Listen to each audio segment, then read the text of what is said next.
Guys, আজকের দিনটা আমার কেমন গেল হালকা করে বলি। আমার সাথে কি হলো, আমি দুপুর টাইমে পায়ের ওপর পা তুলে আমার কিবোর্ড মাউসটা নিয়ে আমি এডিট করতে বসে গেলাম। কারণ আমি একটা ইউটিউবের থাম্বনেল বানাচ্ছিলাম, তাই আমি কিবোর্ড নিয়ে এডিট করা শুরু করলাম।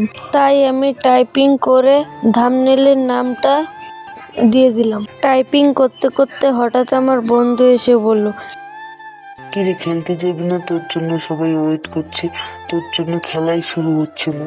তারপর আমার পাশে বসতে না বসতেই বন্ধুটা বলল আমার পেট খারাপ করছে, আমি একটু বাইরে যাই। তাই সে বাইরে চলে গেল। তারপরে 5-6 মিনিট পরে আমার কানে একটা এমন সুন্দর গন্ধ এলো, পুরো ইন্ডিয়াতেই নেই গন্ধটা। বাইরে গিয়ে দেখতে লাগে তো একটু, তাই একটু শুঙে নিলাম গন্ধটা কি নাকে আমার সত্যিকারে আসলো না কানে আসলো। তাই আমি চটপট প্লেন থেকে বিছনা থেকে নেমে গেলাম, দেখে আসি। আবে, এ তো পায়খানা করার বাহানা দিয়ে আমার লেট্রিন ভাঙতে এসেছে। আবে, লেট্রিন ভাঙিস না। গাইস, আমার বন্ধু হেগে এসে অবস্থা যা হলো। এ বন্ধু মনে হেগে এসে আবে। তাই গন্ধ শুনতে চলে গেলাম আমার ঠাকুমার বাড়িতে, একটি আলট্রা একটি স্যামসাং মোবাইল নিয়ে।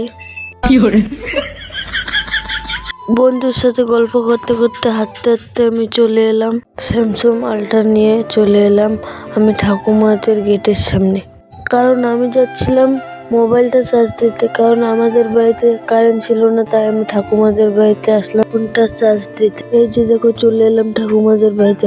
ঠাকুমা কোথায় বা হেঁটে হেঁটে যাচ্ছিল। ঠাকুমাকে বললাম কোথায় যাও? মা বললো, আবে চুপ শুয়োরের বাচ্চা। মোবাইলটা চার্জ দিয়ে ঠাকুমার ঘরে চলে এলাম। আমি এসেছিলাম টিভি দেখতে। আমি আস্তে আস্তে কারেন্টটা চলে গেল, তাই আর কি করবো, শুয়ে শুয়ে একটু গান করতে লাগলাম। না জানি চোখের জলে। আবে, কারেন্ট এসে গেছে। কারেন্ট আসার খুশিতে আমার নাক দিয়ে জল বেরিয়ে গেল। ও মাই গড।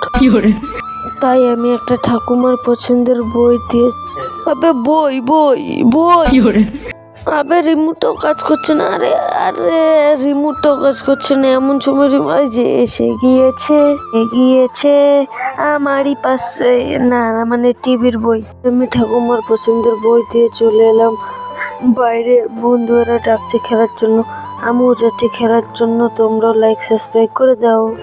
Tata, bye bye.